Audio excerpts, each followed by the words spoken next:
Assalamualaikum warahmatullahi wabarakatuh.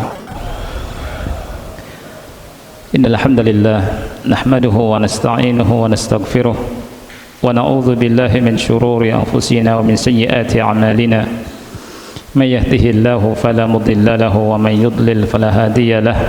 Asyhadu an la ilaha illallah wahdahu la syarika lah wa asyhadu anna Muhammadan abduhu wa rasuluh. Ya ayyuhalladzina amanu taqullaha haqqa tuqatih wa la tamutunna illa wa antum muslimun. Ya ayyuhan nasu taqu rabbakumul ladzi khalaqakum min nafsin wahidah wa khalaqa minha zawjaha wa batha minhuma rijalan katsiran wa nisaa'a wattaqullaha alladzi tasaaluna bihi wal arham innallaha kana 'alaikum raqiba. Ya ayyuhalladzina amanu taqullaha wa qulu qawlan sadida yuslih lakum a'malakum wa yaghfir lakum dhunubakum wa may yuti'illaha wa rasulahu faqad faza fawzan 'azima. Amma ba'du fa inna asdaqal hadithi kitabullah wa khairul hadi hadi Muhammadin sallallahu alaihi wa ala alihi wasallam wa syarrul umuri muhdatsatuha fa inna kulla muhdatsatin bid'ah wa kulla bid'atin dhalalah wa kulla dhalalatin finnar. Ikhwati fillah rahimani rahimakumullah. Ba'da khutbatil hajah, setelah khutbah hajah, ana pertama ucapkan permintaan maaf ya, permohonan maaf karena terlambat. Qadarullah ma syaa fa'al. Pas di depan Malaka Country sebelumnya malah itu sudah macet. Nah, berhenti di situ setak nggak jalan-jalan. Jadi qadarullah nyampe sini sudah selesai sholat maghrib. Tapi alhamdulillah ma la yudraku kulluhu la yudraku julluhu ya. Baik. Ikhwah yang Allah muliakan, alhamdulillah pada pertemuan ini kita akan bahas hadis nomor ke 152 dari kitab Umdatul Ahkam, dan ini merupakan hadis terakhir dari bab Salatil Aidain, dari bab Salat Al-Aidain dari kitab As-Salah ya. Dan insyaallah kita akan bahas hadis ini, dan dengan bahas hadis ini berarti selesai satu bab. Dan kita ingat perkataan Al-Imam Hasan Basri rahimahullahu taala di mana beliau berkata, babun minal ilmi yata'allamuhu al-mar'u khairun lahu minad dunya wa ma fiha. Satu bab ilmu yang dipelajari oleh seseorang itu lebih baik daripada dia mendapat dunia beserta isinya.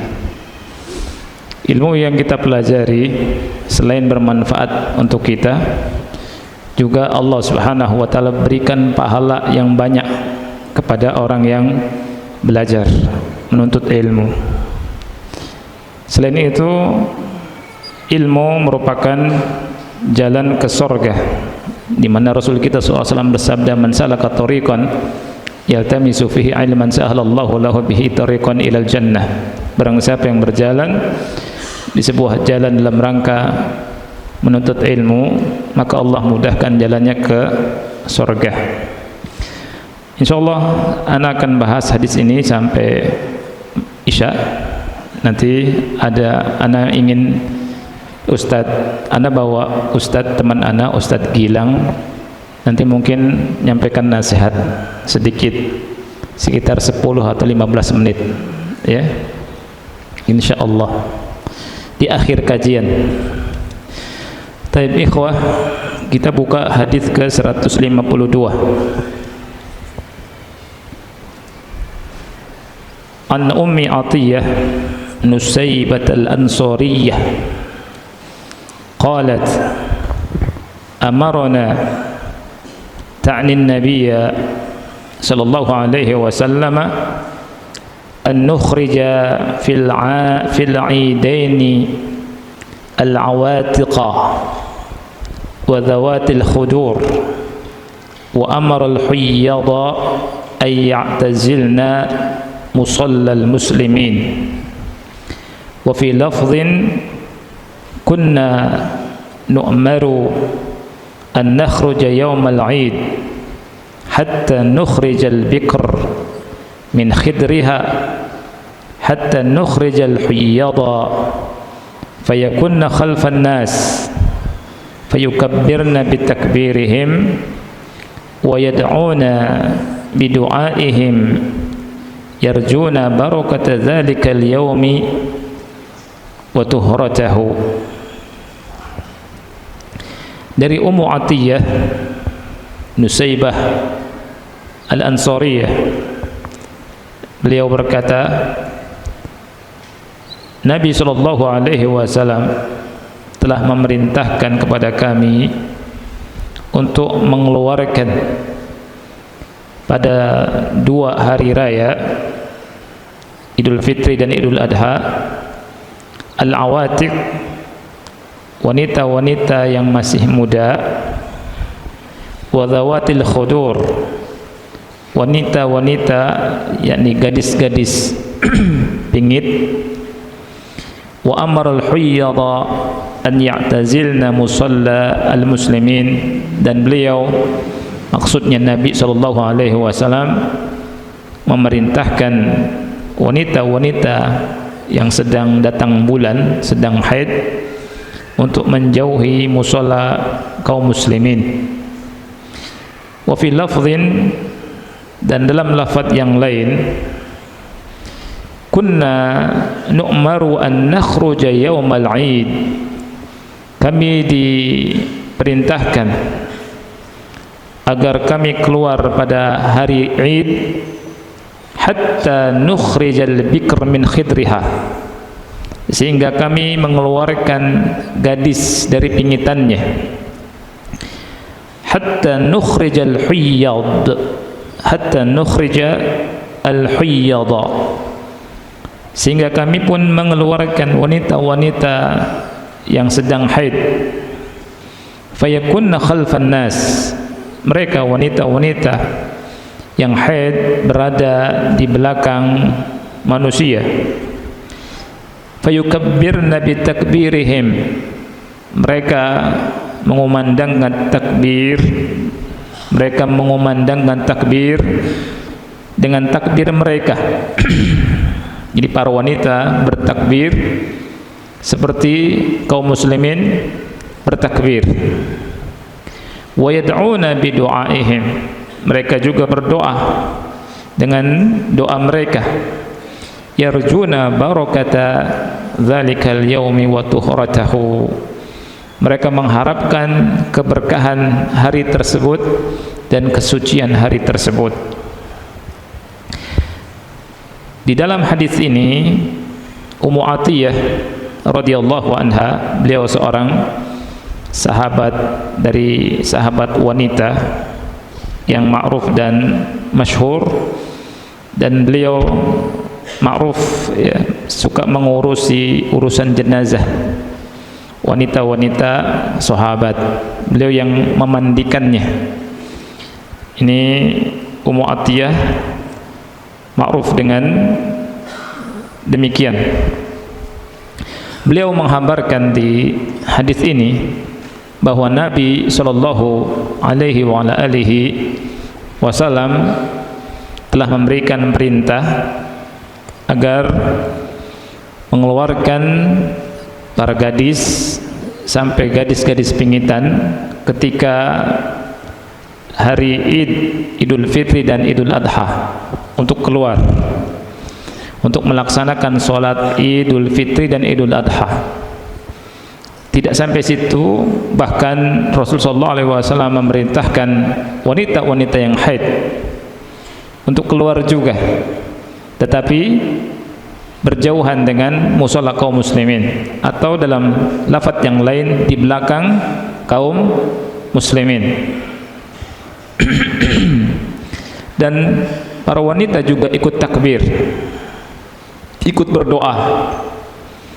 Kemudian mereka mengharap keberkahan dari dua hari raya ini, Idul Fitri dan Idul Adha, serta mengharap kesuciannya. Ya. Hadis yang mulia ini, ikhwah yang Allah muliakan, memiliki banyak faedah, tapi Anda tidak akan bahas semua faedah yang ada di hadis ini. Anda akan pilih faedah yang Anda anggap penting. Yang pertama, ya, pelajaran yang bisa kita ambil dari hadis yang mulia ini adalah masyru'iyyatu khurujin nisa ila musallal Aid. Disyariatkannya para wanita keluar ke musalla Aid, ke lapangan, untuk sholat Idul Adha dan Idul Fitri.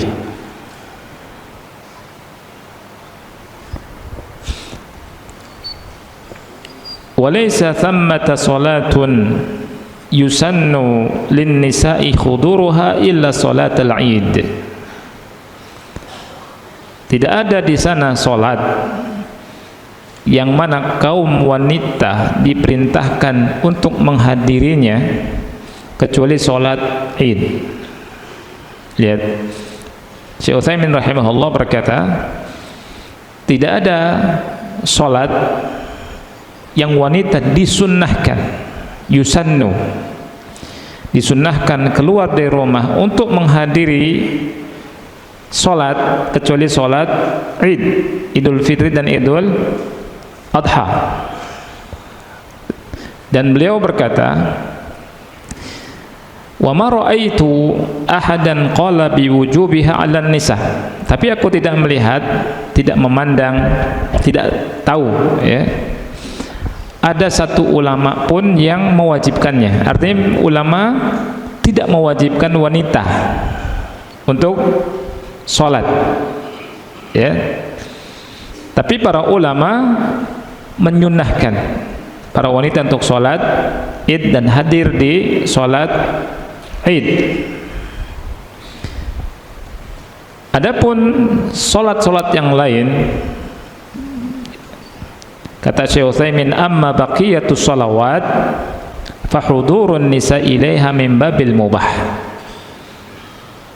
Adapun sholat yang lain, hadirnya wanita untuk sholat, misalkan sholat, hatta sholat wajib, itu bukan sunnah, tapi apa? Mubah, ya. Wa buyutuhunna khairun lahun. Rumah-rumah mereka itu lebih baik bagi para wanita, untuk para wanita. Hatta walau kanat salatuha fil masjidil haram fa salatuha fi baitiha afdal. Walaupun dibandingkan dengan salat di Masjidil Haram, untuk wanita, salatnya wanita di rumah lebih utama daripada salatnya di Masjidil Haram. Padahal kita tahu salat di Masjidil Haram itu pahalanya berapa kali lipat? Ya, 100.000 kali lipat dibandingkan dengan sholat di masjid-masjid yang lain. Tetapi ini hukum untuk wanita. Syekh Utsaimin berkata, fasolatuha fi baitiha afdal. Salatnya wanita di rumahnya lebih utama. Fa in qila, kalau ada yang berkata salatuha fil masjidil haram afdal min 100,000 salah. Salatnya wanita di Masjidil Haram lebih utama daripada 100.000 kali lipat. Bagaimana? Beliau menjawab, qulna, kami jawab, kami katakan, salatuha fi baitiha ajruha aktsar min 100,000 salatin. Lihat, Syekh Utsaimin berkata, salatnya wanita di rumahnya pahalanya lebih banyak dari 100.000 kali lipat. Anda sengaja bacakan perkataan Syekh Utsaimin supaya antum tahu yang berbicara ulama, bukan saya. Anda hanya membacakan. Kalau misalkan Anda yang ngomong tanpa membacakan, saya yakin nggak percaya antum. Dari mana nih ngarang-ngarang nih? Ya tidak. Anda bacakan penjelasan dari Syekh Muhammad bin Shalih Al-Utsaimin rahimahullah. Dia kata beliau, "Salatuha fi baitiha ajruha aktsar min 100,000 salatin." Salatnya di rumahnya pahalanya lebih banyak dari salat di Masjidil Haram. Maksudnya lebih dari 100.000 kali lipat. Walau anna nisa iltazamna bihadza la hasala khairun katsir wan daraa syarrun katsir. Seandainya para wanita beriltizam dengan hal ini, sholat di rumah, maka akan banyak sekali kebaikan yang didapat dan akan tertolak banyak keburukan. Dan ini memang terjadi, akhi. Ya, wanita itu fitnah. Antum bisa rasakan, kita yang umroh atau haji. Ya, beliau sebutkan sendiri di sini. Al-an, kata beliau, unzur ilan nisa fil masjidain.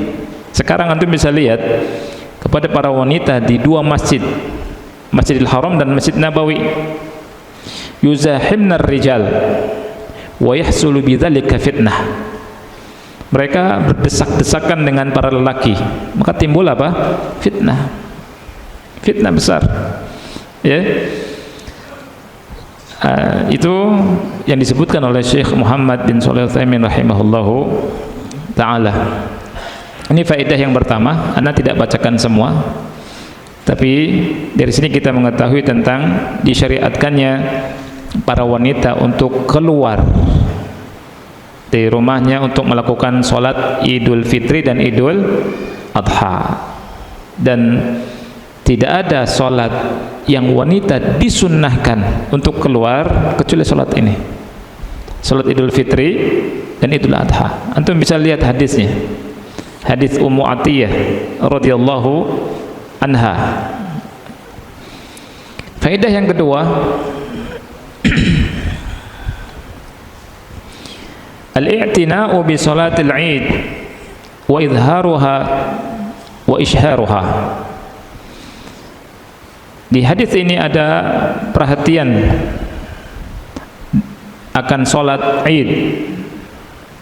Sholat Id ini ditampakkan, ya, dimasyhurkan. Jadi usahakan kita, ya, keluar dari rumah kita perintahkan istri dan anak-anak perempuan kita untuk keluar untuk sholat Id. Ini syiar Islam. Dan ini sunnah, dan Rasul sangat perhatian akan hal ini. Gimana kalau pakai baju baru? Bagus, ya. Di antara hal yang diperbolehkan, bahkan dianjurkan, ya, kita memakai pakaian yang layak, yang bagus di hari raya, ya kan? Gimana kalau nggak punya duit, ya cari yang paling bagus di lemari, atau yang bersih, yang wangi kalau nggak punya, ya. Nah, sebagian kita kalau mau kondangan saja perlu pakai pakaian yang bagus di hari Id, hari bahagia. Faedah yang ketiga,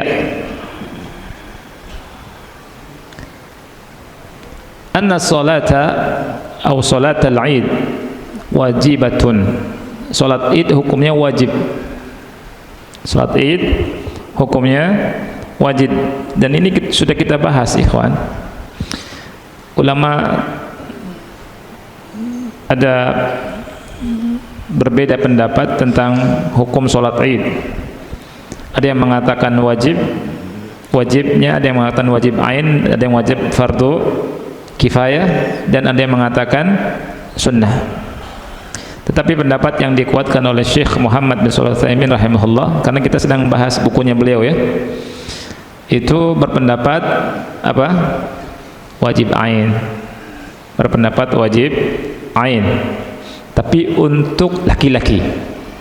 Makanya beliau berkata, annaha wajibatun 'alal a'yan wa huwa sahih, lakinnaha la tajibu illa 'ala man tajibu 'alaihi al-jama'ah wa humur rijal. Yang sahih adalah wajib ain. Tetapi wajib ain yang dimaksud di sini wajib bagi laki-laki. Wajib bagi laki-laki, yang jamaah itu wajib bagi mereka. Kalau perempuan wajib berjamaah tidak? Tidak. Makanya di awal Syekh berkata di faedah yang pertama, tidak ada sholat yang wanita disunnahkan untuk keluar, untuk menghadirinya. Lihat, disunnahkan untuk menghadirinya kecuali sholat Id. Bukan diwajibkan, disunnahkan. Tetapi sholat-sholat yang lainnya untuk wanita hukumnya apa? Mubah. Sholat-sholat yang lainnya untuk wanita hukumnya mubah. Bahkan kita tidak boleh melarang wanita mau ke masjid. Rasul kita sallallahu alaihi wasallam bersabda, la tamna'u ima Allahi al-masajid. Janganlah kalian melarang para wanita, hamba-hamba Allah, para wanita untuk ke masjid.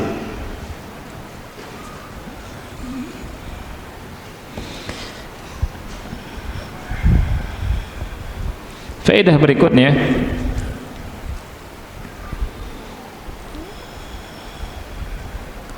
anna ma dzukira fi salatil idain wa annahu jaratil 'adatu anna al-ibkar aw anna al-abkara la yakhrujna min khudurihinna wa dhalika li shiddati haya'ihinna wa li khawfil fitnati min khurujihinna. ولهذا كان يقال أحيا من الأضراء في خدرها وهذا هو حال نساء المؤمنين لزوم البيوت وعدم الخروج إلا للحاجة أو الضرورة أقسم عليه الناس اليوم الذين انتكسوا فنكسوا وجعلوا ما يحاولون أن تكون المرأة كالرجل تماما في الخروج إلى الأسواق ومجامع الرجال بل وفي وظائف الرجال وهذا والله من انقلاب الحال التي يخشى منها العقوبة العاجلة أو المؤخرة استدراجا لأن الله عز وجل قد يؤخر العقوبة استدراجا. Anda terjemahkan bebas ya. Jadi begini ikhwan. Jadi yang disebutkan, kata Syekh Utsaimin, yang disebutkan dalam salat Fitri dan Idul Adha tentang kebiasaan para wanita al-abkar. Al-abkar ini para gadis. Gadis ini kebiasaan mereka di masa Rasul sallallahu alaihi wasallam di rumah atau di luar rumah? Di rumah. Ya. Di rumah. Dipingit. Karena apa? Di syiddati haya'ihin, karena sangat malu mereka itu. Itu wanita-wanita awal. Li syiddati haya'ihin, karena apa juga? Li khaufil fitnah min khurujihin, kan khawatir fitnah kalau mereka keluar. Oleh karena itu ada istilah ahya minal adra fi khidriha. Ini ada hadis riwayat Imam Ahmad, Rasul SAW dikatakan seperti itu. Rasul itu malu sekali kalau berbicara tentang sesuatu yang kurang bagus, sampai dikatakan asyaddu hayaan minal adra fi khidriha, lebih malu daripada wanita yang dipingit. Ya. Kebiasaan wanita di masa awal seperti ini, ya, terjaga, tidak keluar kecuali untuk sesuatu yang memang ada hajat dan darurat di masa itu. Nah, beda dengan zaman sekarang. Ya, zaman sekarang kata Syekh Utsaimin rahimahullahu taala, yani aqsuma alaihin nas al-yauma, Ya.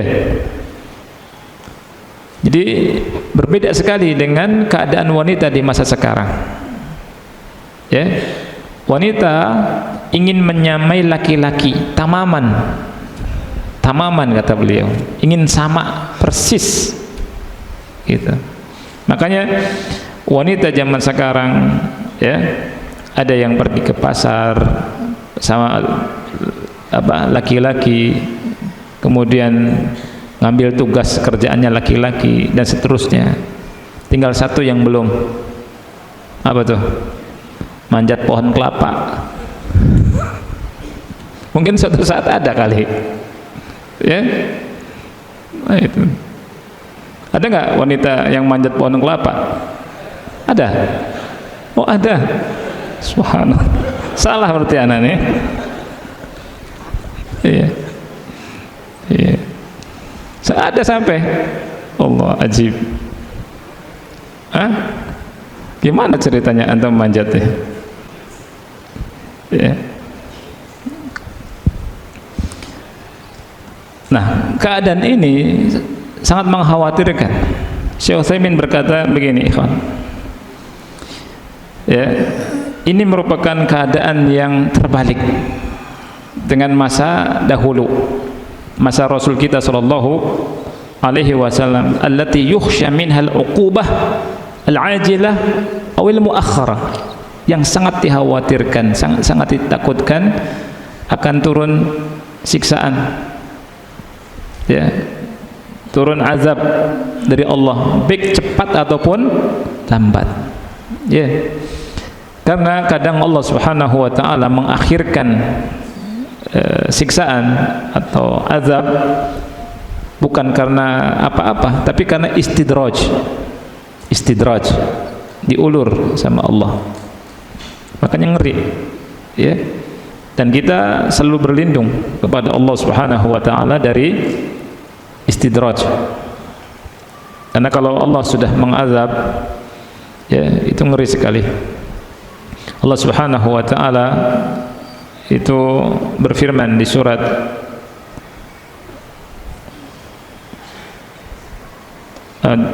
Rasul bersabda, ya, di hadis Bukhari nomor ke 4686, itu Rasul bilang Allah itu mengulur azab sampai kalau misalkan Allah mengazab, kata Allah, kata Rasul, fa idza akhadhahu lam yuflithu, kalau Allah azab pasti nggak akan luput. Makanya ngeri, ikhwan, ya. Maka bagi siapapun yang Allah berikan kesenangan tapi tetap melakukan maksiat, khawatir itu apa? Istidraj, ya, istidraj dari Allah. Anda pernah punya dosen, guru di kuliah dulu, dia menggambarkan istidraj seperti ini, seperti perangkap, ya. Ambillah perangkap tikus misalkan, ada perangkap, dikasih makanan yang disukai sama tikus, dia lihat, oh ada makanan bagus nih, terus makan, habis itu kena perangkap. Itu khawatir, ya kan? Itu istidraj, itu gambaran istidraj. Baik, faedah yang ke 5. Faedah yang ke berapa? 4 apa 5? Ini ada ikhtilaf ini. Saya tanya 4 apa 5? 5. Di sini ada 4, 5. Jadi ikhtilaf ini bukan ulama saja ternyata, ya.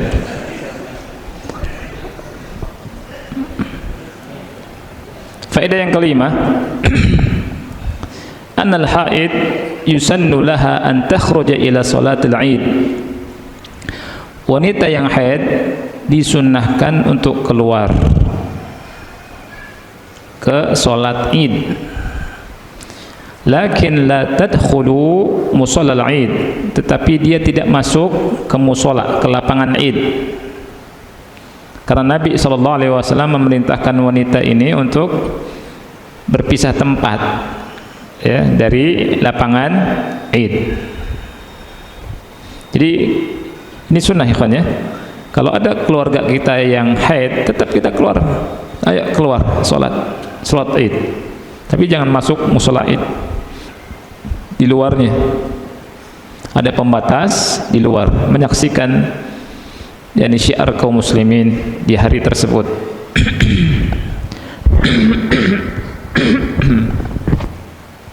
Ini faedah yang kelima. Faedah yang keenam. Faedah yang keenam ini, Anda yakin sebagian dari kita mungkin baru mendengar faedah ini, ya, dan mungkin agak asing. Tapi ini pendapat dari ulama, dari Syekh Muhammad bin Shalih Al-Utsaimin rahimahullahu taala. Dan Anda belum juga melihat ada yang melakukan kecuali sedikit.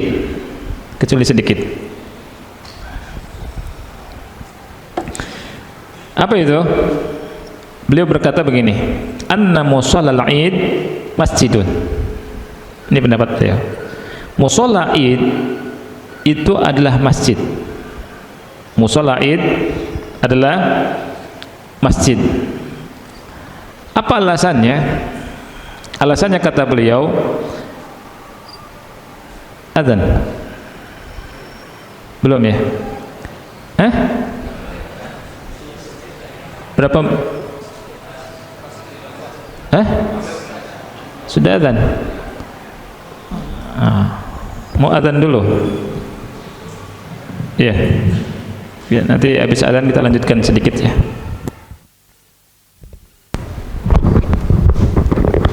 Baik.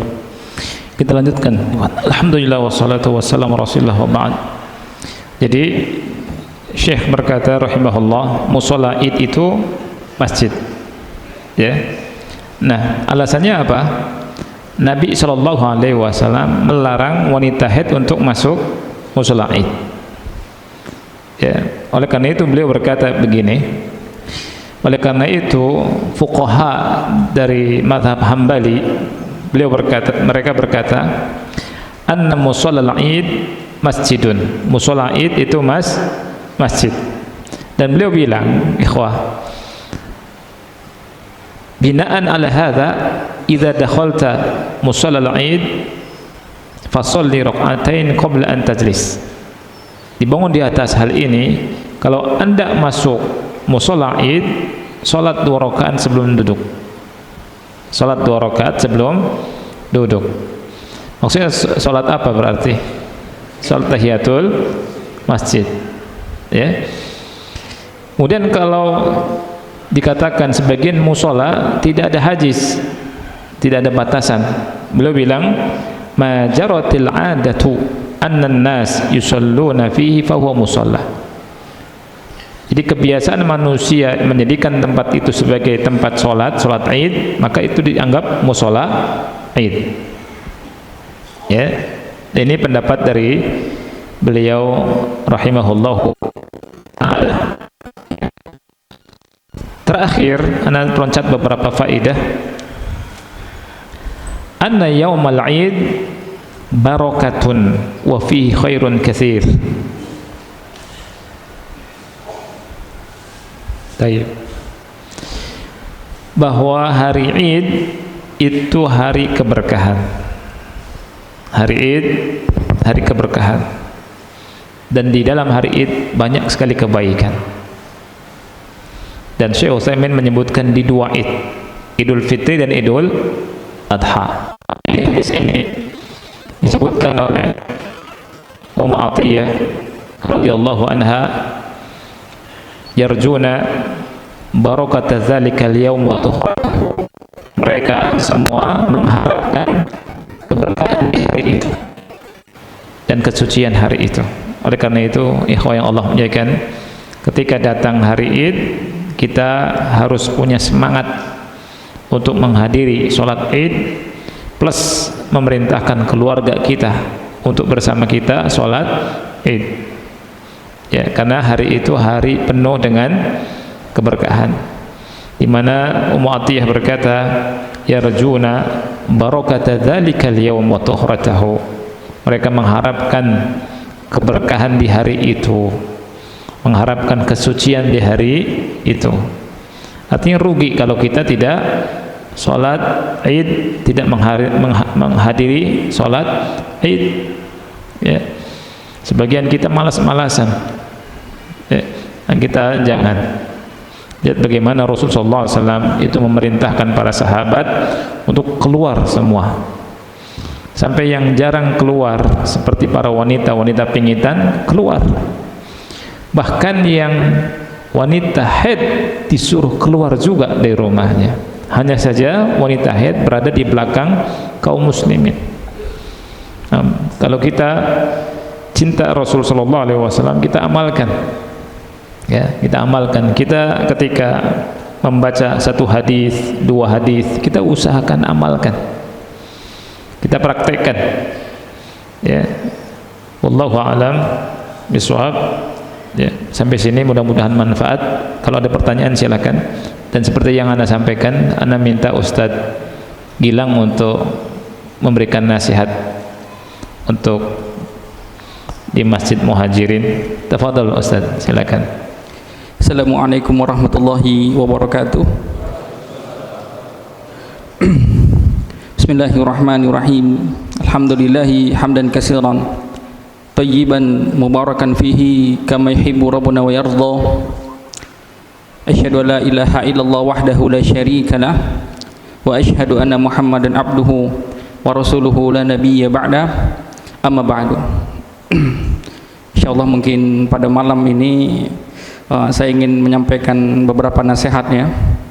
Ini terkait masalah penyakit hati, penyakit yang menimpa sebagian kaum muslimin, terkhusus kaum muslimin yang sudah memasuki dunia kerja dan dunia bisnis. Penyakitnya adalah ada sebagian kaum muslimin itu tatkala kerja, tatkala sudah kerja, nanti ketika gajinya mulai besar, dagangan mulai laris, jabatan makin tinggi, tabungan makin banyak, tapi malah merasa kurang. Dagangan tambah laris, pangkat tambah tinggi, tabungan tambah banyak, tapi merasa takut miskin. Tabungan sudah banyak, dagangan makin laris, tapi tambah pelit. Ini menghantui.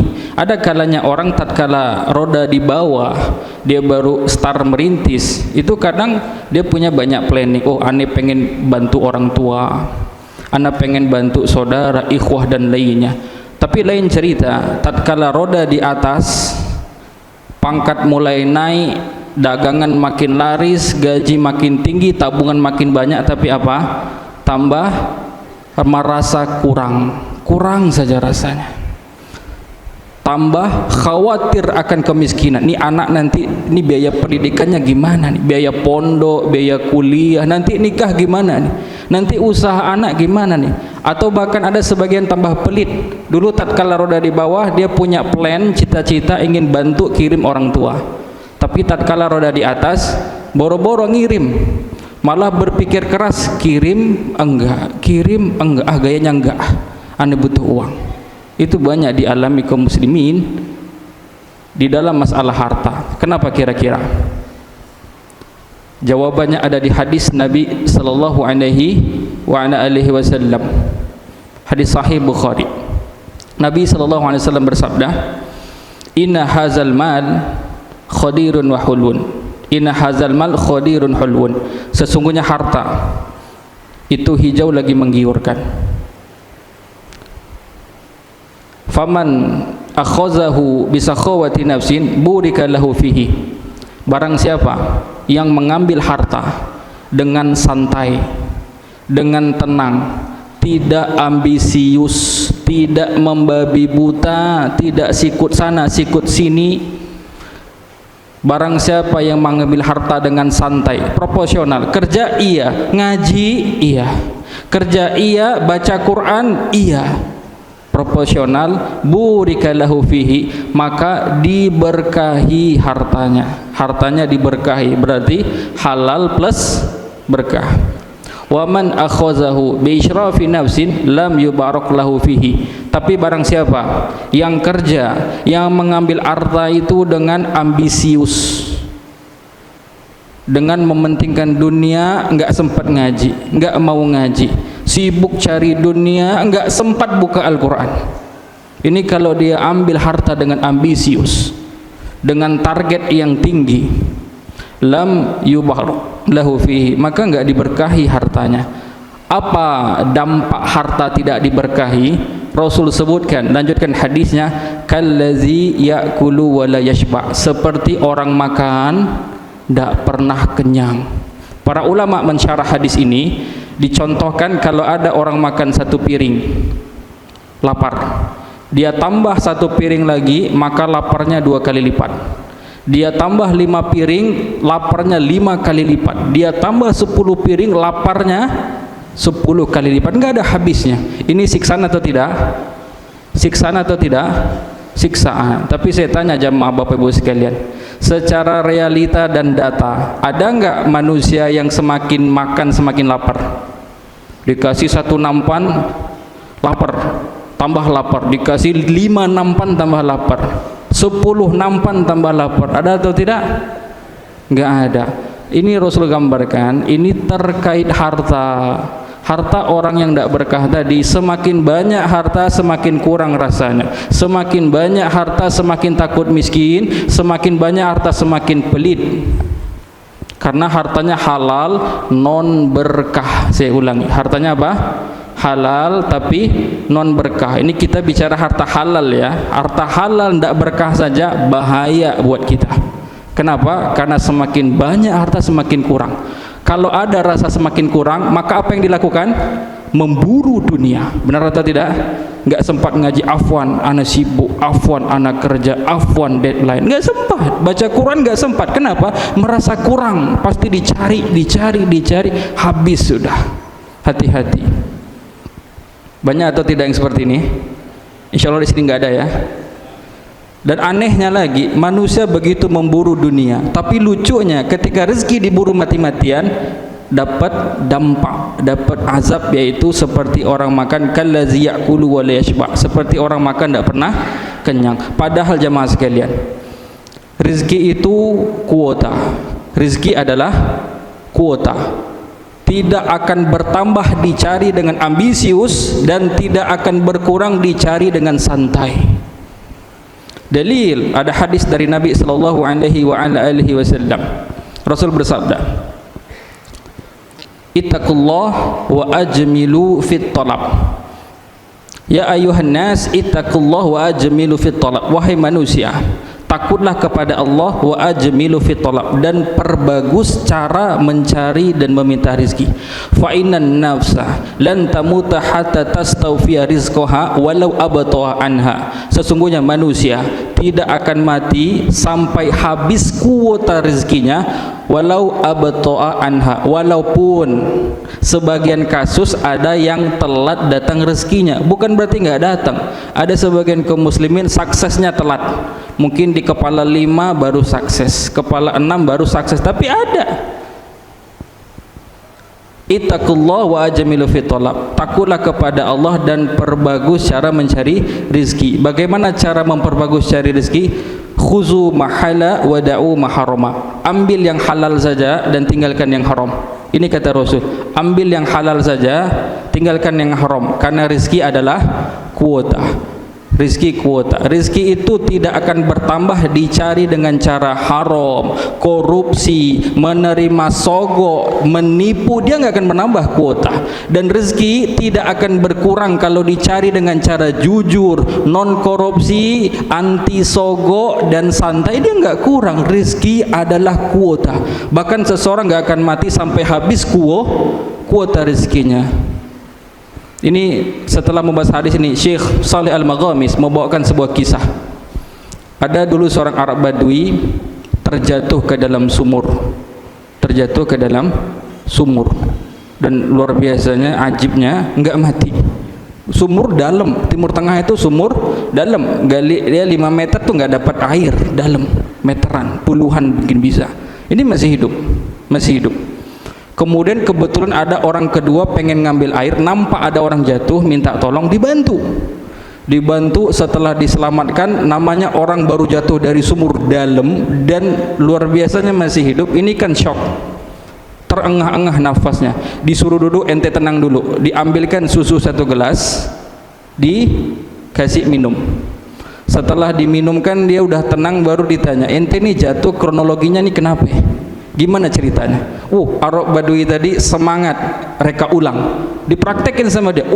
Akhi, ana tadi gini dan gitu, ana berdiri di bibir gini, akhirnya jatuh lagi. Akhirnya apa? Jatuh lagi. Tapi yang kedua nggak ada cerita, mati langsung. Kira-kira kenapa yang jatuh pertama masih hidup, yang kedua mati? Masih ada jatah rezekinya apa? Segala susu. Yang kedua nggak ada cerita, kuota habis.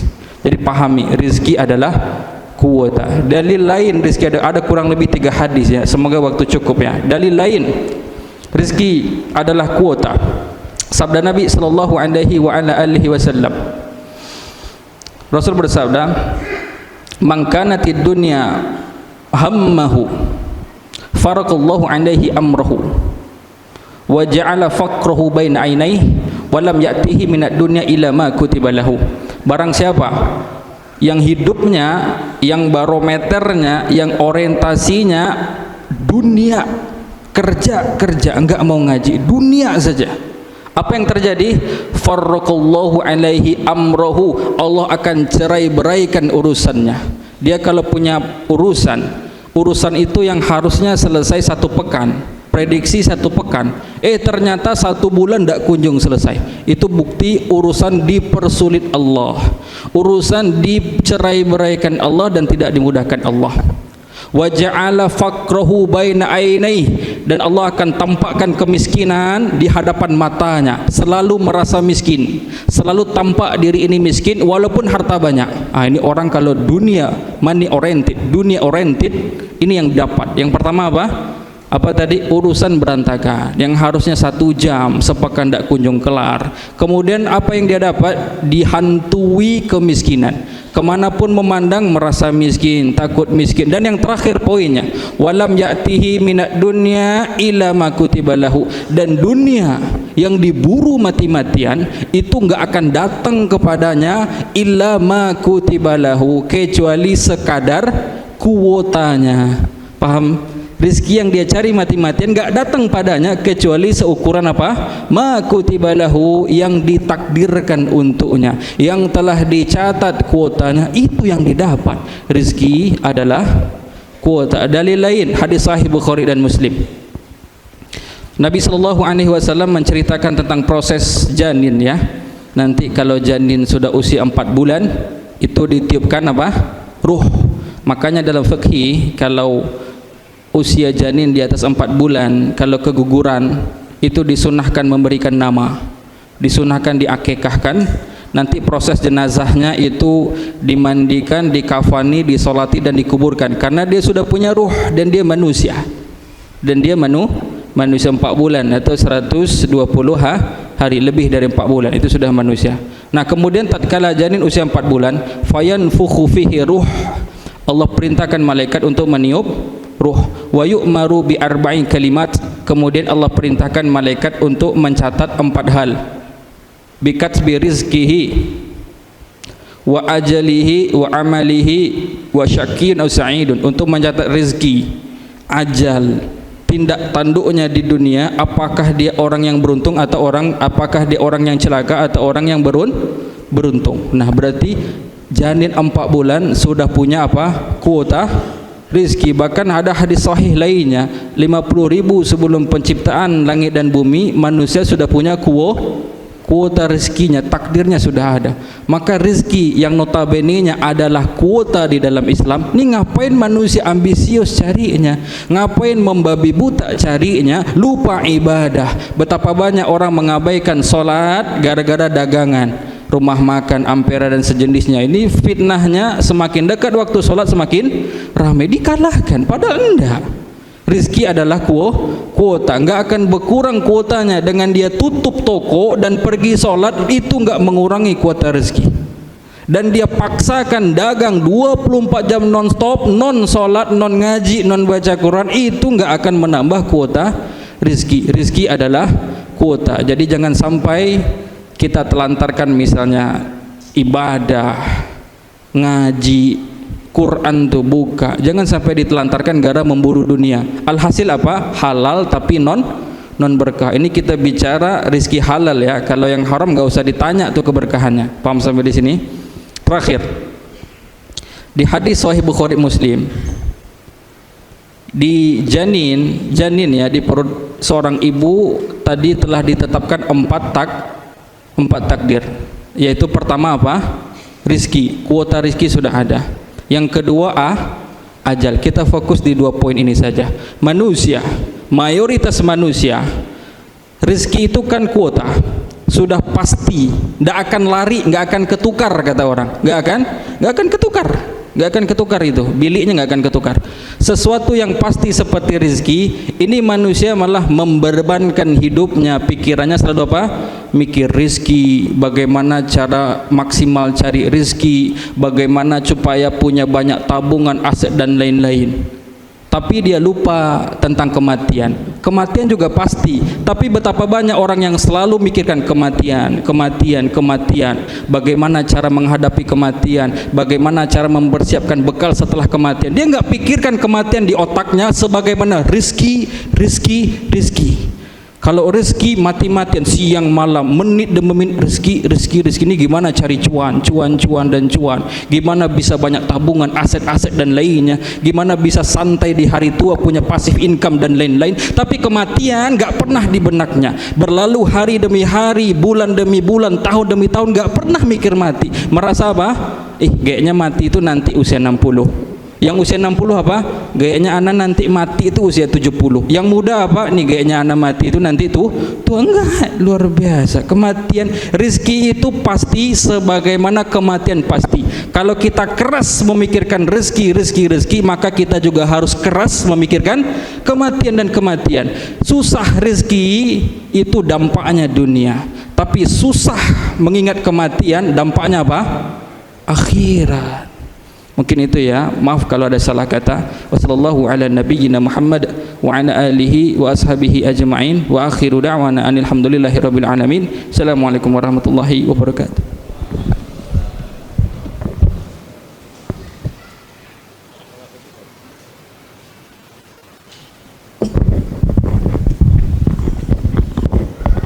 Baik, alhamdulillah. Terima kasih sama Ustadz Gilang yang sudah memberikan nasihat pada kita semua. Anda tutup dengan satu pertanyaan, kemudian kita sholat ya.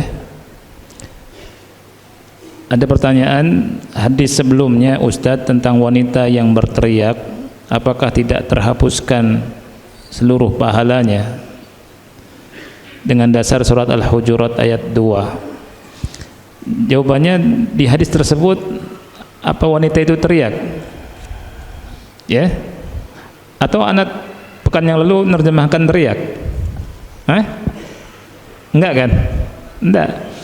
Hadis Jabir di mana Rasulullah SAW setelah khutbah di depan para sahabat dan bertelekan di Bilal, Rasul ke para wanita dan khusus menyampaikan kepada para wanita bahwa kalian wahai para wanita hendaknya banyak bersedekah, tasaddaqna li'anna kunna, karena kalian, kata Rasul, adalah penghuni neraka yang paling banyak. Kemudian ada wanita di tengah-tengah para wanita yang bertanya kepada Rasul, lima ya Rasulullah, kenapa wahai Rasulullah? Kemudian Rasulullah SAW berkata, li'anna kunna, karena kalian tukthirna syuka, banyak mengeluh, wa takfurnal ashir, banyak mengkufuri suami. Ya, di hadis ini tidak berteriak wanita tadi. Baik, ini saja yang bisa kita bahas. Mudah-mudahan manfaat. Insyaallah kita bertemu lagi pada pertemuan berikutnya. Semoga Allah Subhanahu wa taala memberikan kepada kita semua ilmu yang bermanfaat, pahala yang banyak, dan Allah angkat derajat kita semua. Wa sallallahu ala nabiyina Muhammad wa ala alihi wa sahbihi wa barak wa sallam. Wassalamualaikum warahmatullahi wabarakatuh.